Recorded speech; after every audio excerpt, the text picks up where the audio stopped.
नमस्कार मित्रांनो, आज तुमच्यापैकी अनेकांच्या मोबाईलवर असा एक मेसेज किंवा जोरात सायरन वाजला असेल. याला पाहून घाबरून जाण्याची गरज नाही. हा काय प्रकार आहे हे आपण आजच्या व्हिडिओमध्ये पाहणार आहोत. हा भारत सरकारचा सेल ब्रॉडकास्ट अलर्ट सिस्टमचा एक भाग आहे. सोप्या भाषेत सांगायचे तर पूर, भूकंप किंवा इतर कोणत्याही आपत्कालीन परिस्थितीत नागरिकांना तात्काळ सूचना देण्यासाठी सरकारने हे स्वदेशी तंत्रज्ञान विकसित केले आहे.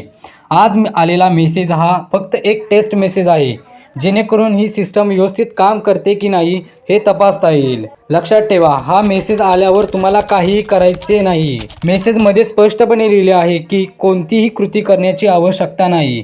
हे तंत्रज्ञान आपल्या सुरक्षेसाठी आहे, जेणेकरून भविष्यात येणाऱ्या संकटाची माहिती आपल्याला वेळेवर मिळेल आणि आपण सुरक्षित राहू शकू. तर मित्रांनो, ही माहिती आपल्या मित्रमैत्रिणींना आणि घरच्यांना नक्की शेअर करा, जेणेकरून तेही घाबरणार नाहीत. व्हिडिओ आवडला असेल तर लाईक करा आणि अशाच महत्त्वाच्या माहितीसाठी आपल्या चॅनलला सबस्क्राईब करायला विसरू नका. धन्यवाद.